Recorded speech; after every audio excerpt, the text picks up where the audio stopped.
Alright, hey everyone, I'm going to show you how to use Slam Bag today. So let's go first over the parts. You have the sleeve here where you're going to place the IV fluids, and make sure the sleeve is covering the whole bag. You'll oftentimes find this here all the way down here, and it's going to be inappropriate pressure because you're going to be squeezing things outwards. What you can do is just move the little guy up to here, or have somebody hold this for you before you apply pressure. Once you start inflating the sleeve, it's going to hold the bag in place. Okay. So a few things to mention for the parts. You have your pressure indicator.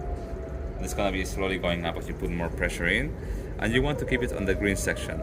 Once you get to the red area, there's too much pressure and it might damage the IV. It might actually cause the IV to blow or to come out.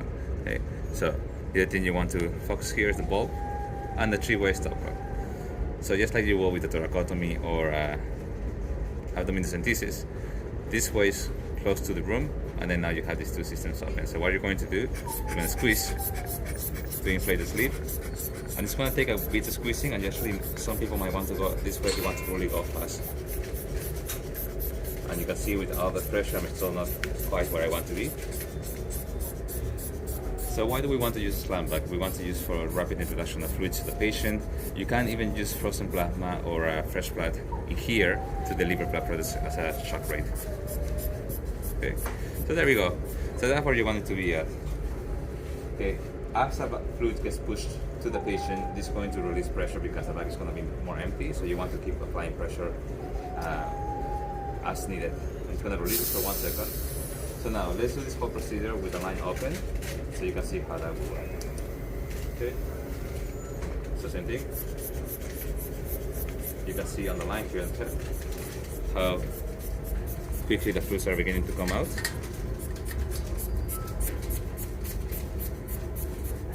Okay, and if you want to focus on the indicator again, we're almost there.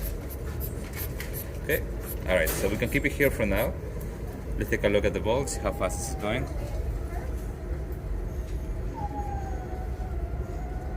So when I got to have a better visual, especially how fast it's going to the patients. But look at the indicator on the pressure gauge. It's going down slowly, so you have to keep applying pressure as needed.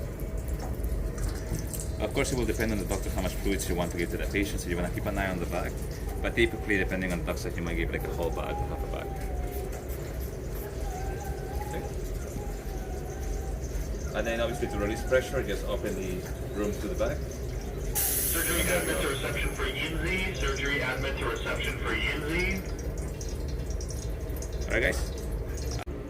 Alright, so we're going to change the bag on Slam, the IV bag. So just take this off. Palm all around a little bit. And there you go. So simple enough. All you need to do, you're gonna place a new IV bag. Ophthalmology, appointment Mannix is here. Ophthalmology, appointment Mannix is here. Okay, and you're gonna hang this on the crash cart.